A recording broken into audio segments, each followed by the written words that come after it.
Hacemos contacto directamente hasta Washington, D.C. Allá se encuentra mi compañero Armando Guzmán con lo más importante que se ha generado en estas primeras 24, ya más de 24 horas de Donald Trump en la presidencia de Estados Unidos. Una presidencia vertiginosa por la gran cantidad de órdenes ejecutivas que ha firmado, por las decisiones que ha tomado y que han confirmado ya las amenazas que venía estableciendo el ahora mandatario estadounidense. Una de ellas, que es la que pues más nos tenía preocupados a muchos en el país, es la actividad de parte de las autoridades estadounidenses para frenar la migración y para expulsar a los migrantes indocumentados, los migrantes que se encuentran de manera irregular allá en los Estados Unidos. Finalmente hoy, poco después del mediodía, se ha dado a conocer esta decisión en donde ya ni hospitales, ni iglesias, ni escuelas van a servir de refugios justamente para los migrantes y se va a permitir el ingreso de autoridades estadounidenses en algo que ya muchos identifican como una auténtica cacería. Armando, ¿cómo estás? Muy buenas noches allá en Washington. ¿Qué tal, Primitivo? Me da mucho gusto saludarte. Déjame mostrarte algo. Mira, este es un comunicado del estado de Florida en el que por primera vez, hablando del clima y hablando de todas las temperaturas heladas, pero si tú ves, es la primera vez que un estado de los Estados Unidos le llama al Golfo de México el Golfo de América. Ahí lo tienes. Entonces, este es un comunicado del estado de la Florida. No es extraño que sea la Florida y el gobernador que lo haga, el gobernador de la Florida, que es uno de los acólitos de Donald Trump. Pero bueno, es el primero y es el primer documento oficial que veo en Estados Unidos en el que se refiere ya al Golfo de América en lugar del Golfo de México.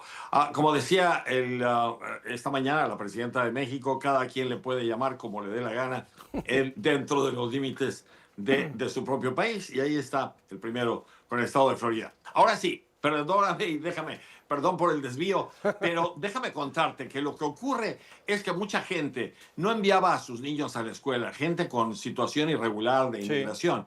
No los enviaba a la escuela porque precisamente por el miedo de que a los niños los fueran a aprender los agentes de inmigración.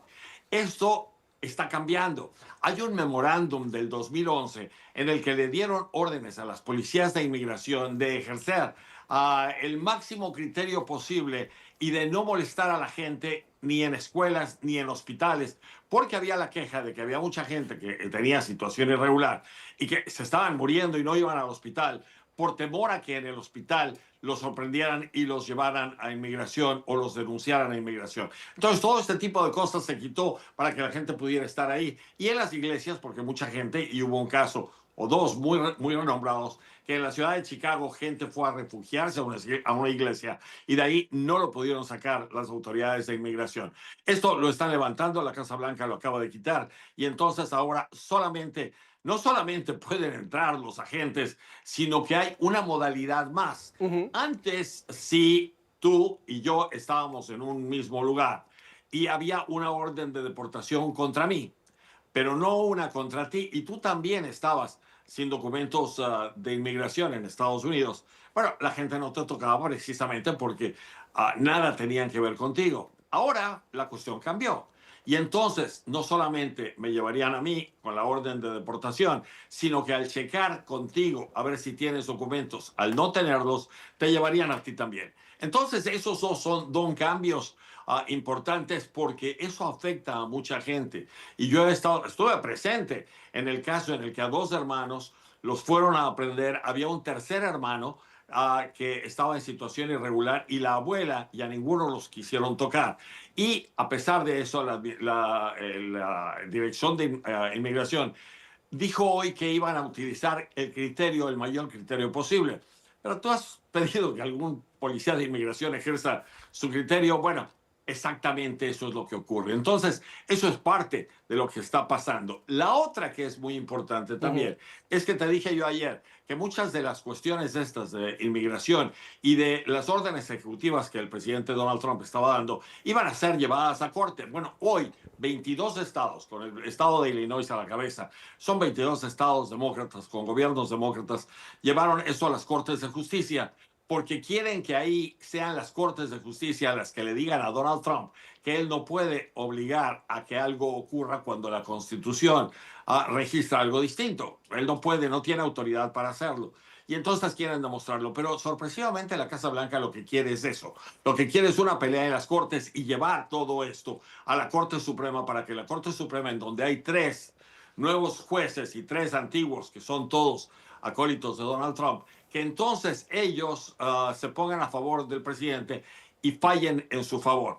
Ahora, esto podría ser, y es una posibilidad, pero va a tardar muchos meses, quizás hasta un año o más en llegar a la Corte Suprema, por todos los pasos que tiene que haber y porque no todas las cortes están abiertas para darle prioridad a este asunto.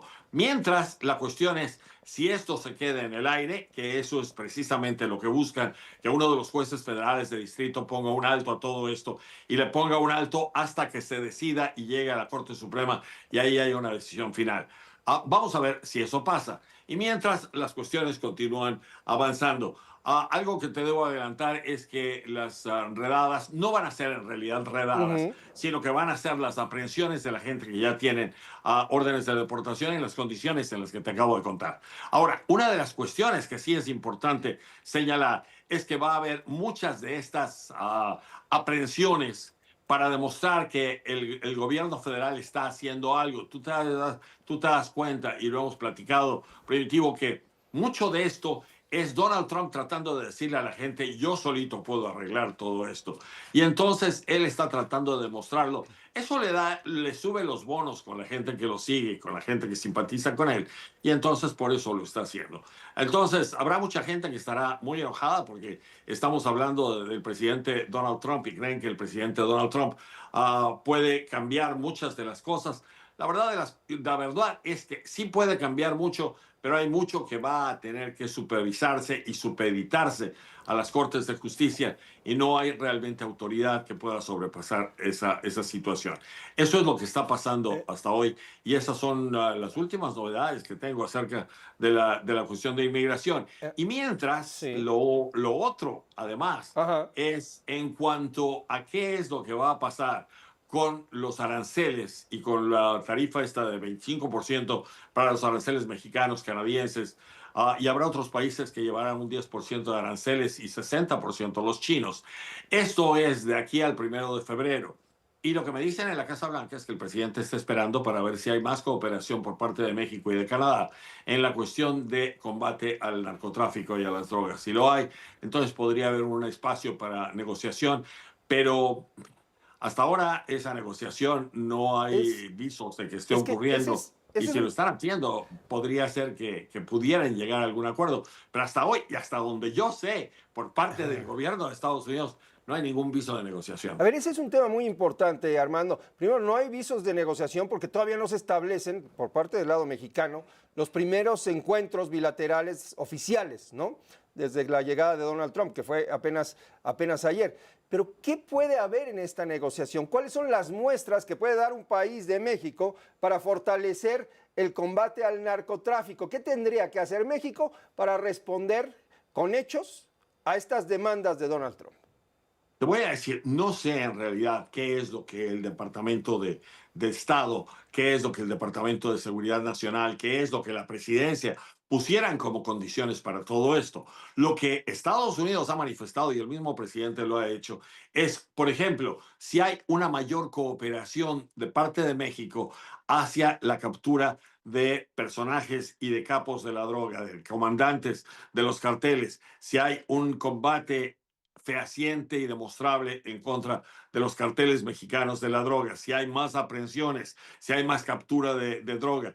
Este es el tipo de cosas que hay. Y si tú recuerdas, se decía que el gobierno de Estados Unidos, y esto ocurrió con el gobierno anterior, había perdido fe y había perdido confianza en tener una relación sana en ese sentido con nuestro país. Eso es lo que se decía.